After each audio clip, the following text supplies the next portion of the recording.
अस्सलाम वालेकुम। Comprehensive defence study में खुश आमदीद। सब मेरी नेवल वॉरफेयर में सबसे ख़तरनाक प्लेटफॉर्म है। इसमें दिलचस्पी की बात ये नहीं कि ये पानी के अंदर कैसे रहती है, दिलचस्प बात यह है कि ये मुकम्मल तौर पर एक बंद डब्बे की मानद है। इसके अंदर क्रू के लिए ऑक्सीजन भी इस्तेमाल होती है, बिजली के लिए जनरेटर भी इस्तेमाल होता है। इसके अलावा और भी मशीनरी है जिनसे एग्जॉस्ट निकलता है। इसको समंदर में नहीं छोड़ा जा सकता क्योंकि उनसे जो बबल्स बनते हैं उससे दुश्मन को सबमरीन की लोकेशन का पता चल सकता है। आप सोचिए कि सबमरीन में जो जनरेटर चलता है वो कितना पोल्यूशन पैदा करता होगा, इसे कैसे मैनेज करते होंगे। ये सब कुछ इस बंद डब्बे में होता है।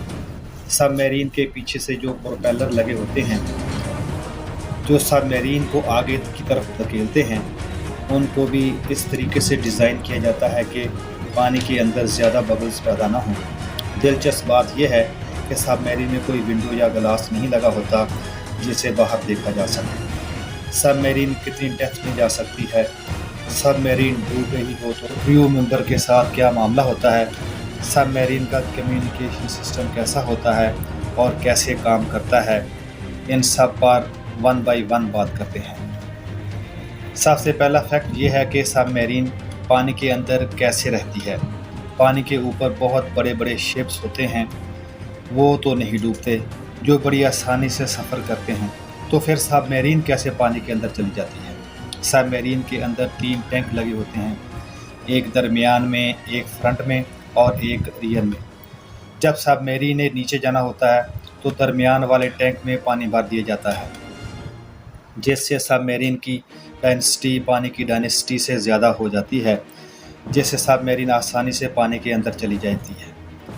आगे और पीछे वाले टैंक सबमरीन को बैलेंस करने के काम करते हैं। आगे वाले टैंक में पानी भरने से सबमरीन नीचे की तरफ चली जाती है, पीछे वाले टैंक को खाली कर देंगे जिससे सबमरीन का मुंह नीचे की तरफ हो जाएगा।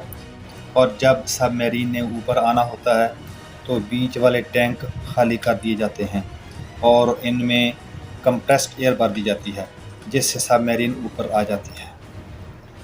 दूसरा दिलचस्प फैक्ट ये है कि सबमरीन कितनी गहराई में जा सकती है।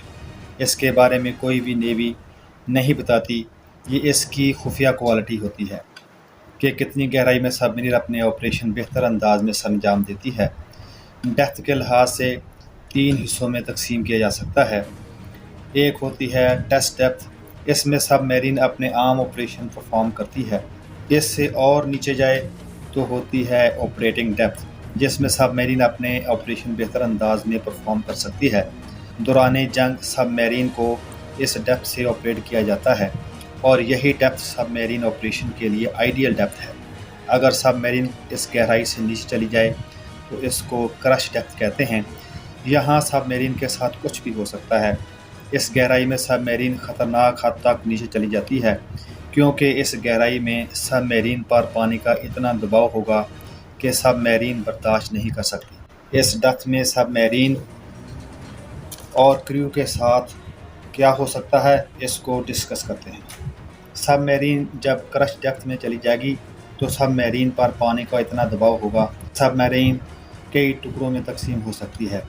इस क्रश डेप्थ में चले जाने से क्रू मेंबर्स भी इस दबाव को बर्दाश्त नहीं कर सकते और इसके लंग्स और हार्ट फेल हो जाएंगे और इस प्रेशर से सबमरीन में इतना बड़ा धमाका होगा कि इसके टुकड़े ढूंढने भी मुश्किल होंगे। इस फैक्ट में हम ये जानने की कोशिश करेंगे कि ये अगर एक डब्बे की तरह पैक है तो इसके अंदर के सिस्टम कैसे काम करते हैं। एक डीजल इंजन से चलने वाली सबमरीन होती है जबकि दूसरी न्यूक्लियर पावर्ड सबमरीन होती है। डीजल इंजन के लगातार चलने से सबमरीन के अंदर इतना पोल्यूशन हो जाएगा कि क्रू स्टाफ दम घुटने से मर जाएंगे। लेकिन सबमरीन में इंजन के साथ बहुत बड़ी बड़ी बैटरीज होती हैं। डीजल इंजन से इन बैटरीज को चार्ज करने का काम लिया जाता है। जब बैटरीज को चार्ज करना हो तो सबमरीन सरफेस पर आ जाती है और इंजन को स्टार्ट करके बैटरीज को चार्ज किया जाता है। बैटरीज को चार्ज करने के बाद सबमरीन वापस डेप्थ में चली जाती है। डीजल इंजन सबमरीन को 48 आवर्स में बैटरीज को चार्ज करने के लिए एक दफ़ा सरफेस पर आना पड़ता है, जबकि न्यूक्लियर पावर्ड सबमरीन में بیٹری والا سسٹم نہیں ہوتا، وہاں انجن ہی الیکٹرسٹی پروڈیوس کرتا ہے۔ نیوکلیر پاورڈ سب میرین میں سٹیم ٹربائن کے ذریعے بجلی پیدا کی جاتی ہے۔ اسی وجہ سے یہ سب میرین 90 دن تک پانی میں رہ سکتی ہے، لیکن اس کی کاسٹ بہت زیادہ ہے، جو تقریباً 4 ڈیزل انجن سب میرین کے برابر اس کی کاسٹ ہے۔ اور اس کے ساتھ ساتھ نیوکلیر سب میرین کا انجن لگاتار چلتا ہے، جس سے یہ بہت زیادہ آواز پیدا کرتا ہے، لیکن دونوں انجن کے اپنے اپنے فائدے ہیں۔ ڈیزل انجن میں ایک ایسی ٹیکنالوجی ڈیولپ کی گئی ہے جس کو سنورکل کہتے ہیں۔ انجن سٹارٹ ہونے سے جو پولیوشن پیدا ہوتا ہے اس کو سنورکل کے ذریعے ایگزاسٹ کر دیا جاتا ہے، لیکن اس سے سب میرین ایکسپوز ہو سکتی ہے۔ سمندر کے پانی کو ہی ڈسٹلیشن کے ذریعے پینے کے قابل بنایا جاتا ہے، اور سمندر کے پانی سے آکسیجن حاصل کی جاتی ہے، اور سمندر کے پانی سے ہی کریو ممبرز کی سروائیول کے لیے آکسیجن حاصل کی جاتی ہے۔ اس میں سب میرین کا کمیونیکیشن سسٹم کیسے کام کرتا ہے اس پر ڈسکس کریں گے۔ جی پی ایس سسٹم صرف پانی کے باہر کام کرتا ہے۔ سب میرین کے اندر sonar navigation and ranging system کام کرتا ہے۔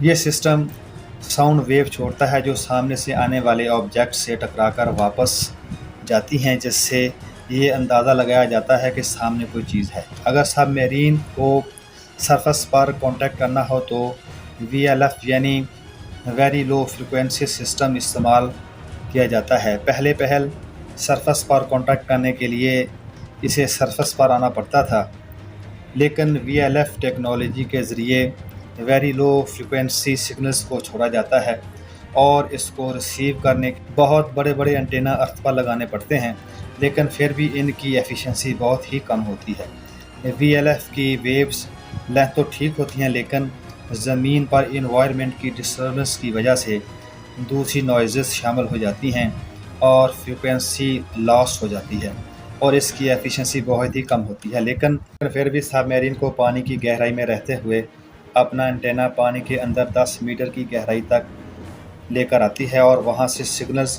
جنریٹ کرتی ہے۔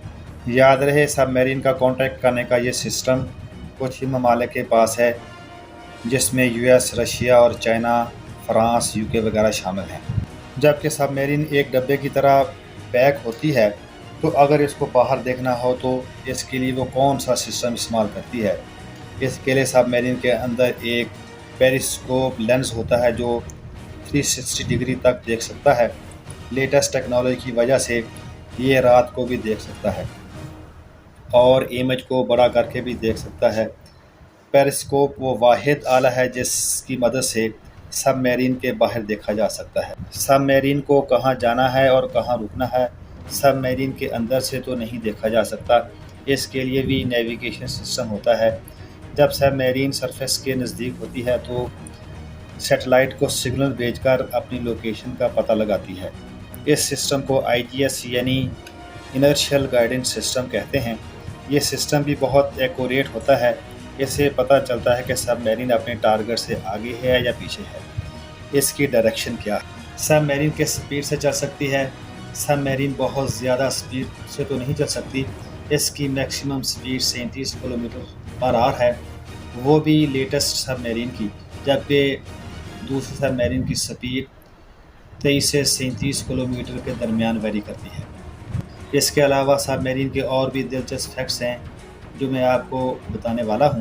سمندر میں بہت بڑی بڑی ویوز ہوتی ہیں جو سب میرین کا کچھ نہیں بگاڑ سکتی، زیادہ سے زیادہ 7 سے 8 ڈگری سب میرین کو اٹھا سکتی ہیں۔ پانی کے اندر ٹرن لینے کے لیے سب میرین میں بھی ایروپلین کی طرح فن لگے ہوتے ہیں جو اس کو دائیں بائیں ٹرن دینے کے لیے استعمال ہوتے ہیں۔ سب میرین سے مختلف قسم کے ویپنز لانچ کیے جا سکتے ہیں، جس میں ٹارپیڈو، بیلسٹک میزائل، سی مائنز وغیرہ شامل ہیں۔ سب میرین سے نیوکلیر ویپنز بھی لانچ کیے جا سکتے ہیں۔ یہ تھی آج کی ویڈیو، امید ہے پسند آئی ہوگی۔ جاتے جاتے چینل کو سبسکرائب اور بیل کا آئیکن پریس کر دیں۔ اللہ حافظ۔